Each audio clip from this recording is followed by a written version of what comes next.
लोक प्रसार देखने वाले सारे भाण भाइयों ने विनय लंबा की तरफ से हाथ जोड़ के राम राम नमस्ते जय हिंद। बहनों और भाइयों, फिलहाल आपने बता दियो मैं खड़ा हूँ पंच तत्व धाम सैणीवास में। और सैणीवास में भी कहाँ, जहाँ पे चढ़ के भगत जी झाड़ा लगाते हैं। और फिलहाल हमारे साथ में भगत जी सत्यनारायण जी बैठे हैं और काफ़ी दिन हो गए थे इनसे बातचीत करे हुए।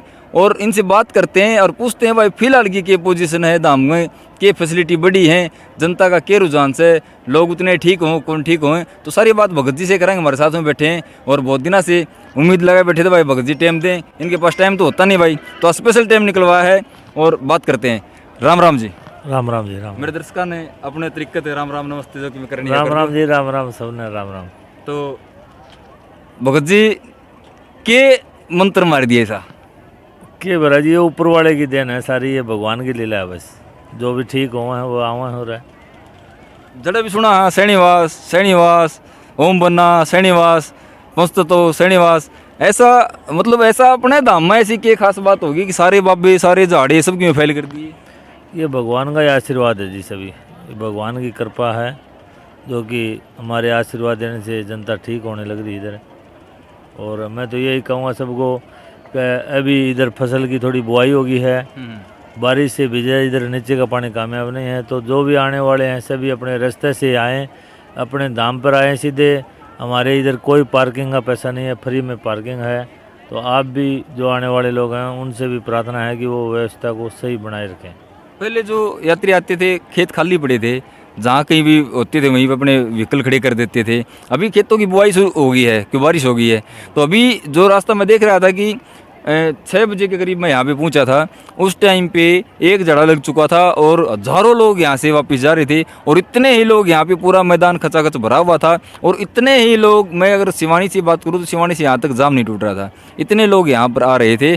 तो एक जो थी आंटी यहाँ पे मेरी बातचीत हो रही थी जब नीचे, तो वो कुछ बता रही थी कि यहाँ पे व्यवस्था के बारे में। तो मैं वो पॉइंट थोड़ा सा आपके सामने रखना चाहूँगा कि वो ये कह रही थी कि भगत जी को कुछ ऐसी व्यवस्था करनी चाहिए कि जिसमें लाइन का सिस्टम बन जाए।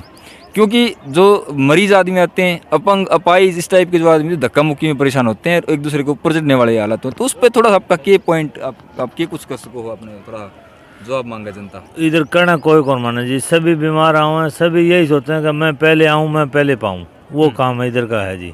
कितने आदमियों को रोकेंगे? कोई ये तो है नहीं कोई 500-400 आदमी उनको कंट्रोल कर लें हम। व्यवस्था कैसे बनेगी ये बताओ जी। नहीं, व्यवस्था की बात वो कह रही थी कि ऐसा कोई व्यवस्था लाइन वाइज अगर कोई हो जाए तो क्या पॉसिबल है यहाँ पे, हो सकता है ऐसा? नहीं, लाइन का कोई पॉसिबल नहीं है, लाइन कामयाब भी नहीं होगी लाइन।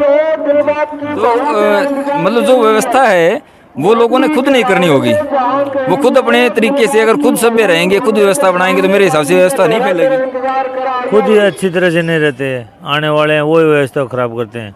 नहीं तो आश्रम तो और भी बहुत हैं, उधर जाके बैठते हैं, सत्संग सुनते हैं, इधर क्यों नहीं सुनते? क्या वजह है? तो देखिए जो मूलभूत सुविधाएं हैं वो भगत जी ने फिलहाल यहाँ पे दे रखी हैं।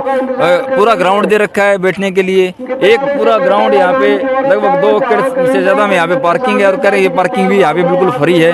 और जनता जितनी भी यहाँ पे बैठती है, इस जो जहाँ पे चढ़ के झाड़ा लगाते हैं, आशीर्वाद देते हैं, वहाँ की चारों तरफ जनता आराम से बैठ सकती है। इनकी तरफ से सुविधा में कोई कमी नहीं है। वाटर कूलर लगा रखे, पानी की व्यवस्था है, टॉयलेट बना रखे हैं, किसी भी भाई को अगर टॉयलेट वगैरह कोई जाना है तो वो व्यवस्था भी इन्होंने कर रखी है। प्रसाद की व्यवस्था सब अलग अलग जगह अपने है, दुकानें बना रखी हैं, खाने की, पीने की, रहने की सब व्यवस्था यहाँ पे बना रखी है। लेकिन जो धक्का मुक्की वाली जो व्यवस्था है वो लोगों ने खुद नहीं बनानी है। ये भगत जी के निर्देश हैं, करें कि जब जनता खुद व्यवस्थित नहीं होगी, जब खुद व्यवस्था नहीं कर पा रही है तो हमारी व्यवस्था करने का कोई फ़ायदा नहीं है। धक्का मुक्की कर रहे हैं। और ये आप बार बार ये कुछ लोगों को संदेश देते हुए कहते हो कि भाई टूम ठेकरी पहन के ना करो, पहन के ना, तो उसके बारे में कुछ कहना चाहूँगा दर्शकों से।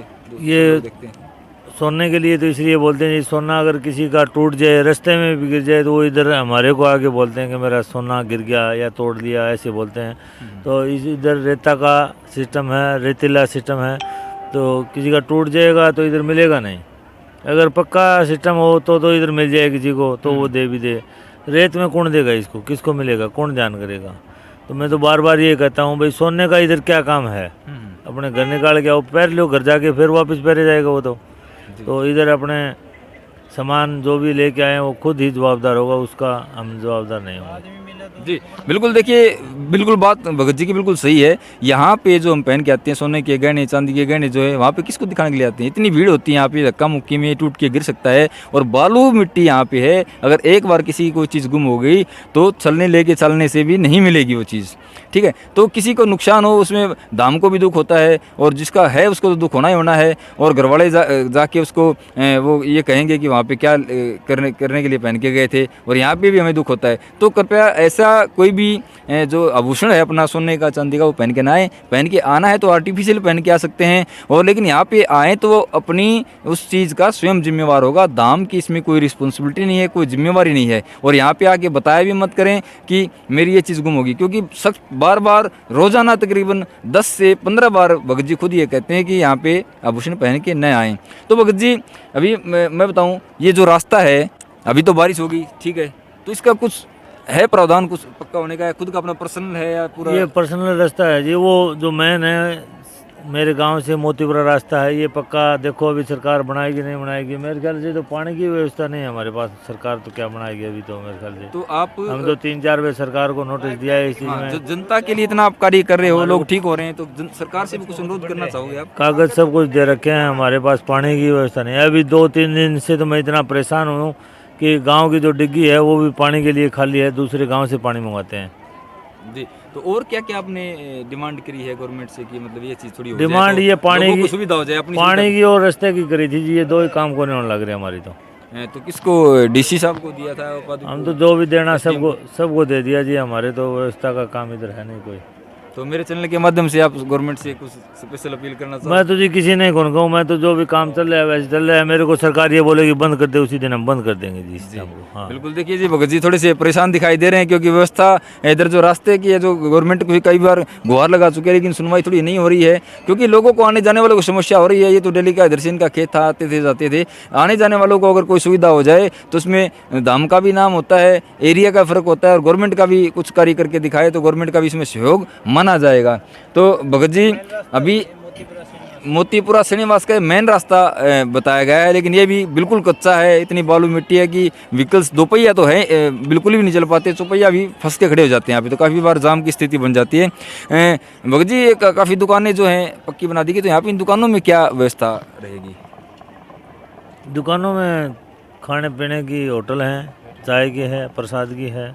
जो लेट सवेर होते हैं उनको रुकने की भी व्यवस्था? हाँ रुकने की व्यवस्था है, सभी दुकानों में रहने के लिए जगह है। तो आज के दिन श्रीनिवास धाम जो है बहुत ऊंचे स्तर पे पहुंच गया है, और लगभग पूरा हरियाणा तो है ही, यूपी, राजस्थान, एमपी, और मैं पूछूं तो साउथ की तरफ से भी, और ऊपर पहाड़ों की तरफ से भी लोग आने लगे हैं।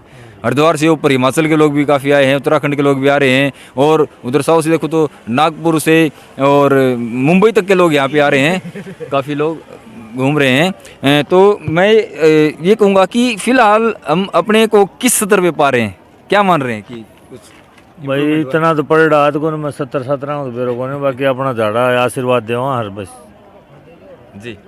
तो ये झाड़ा जो भगत जी लगाते हैं, आज स्पेशल इन्होंने टाइम दिया, तो भगत जी का हम बहुत बहुत धन्यवाद करना चाहेंगे। लोक प्रसार न्यूज़ की तरफ से आपका बहुत बहुत धन्यवाद भगत ठीक है जी, राम राम और जी। सभी जनता को आराम हो, इन्हीं मंगल कामनाओं के साथ और इसी अनुरोध के साथ भगत जी से विदा लेते हैं। नमस्कार, देखते रहें लोक प्रसार।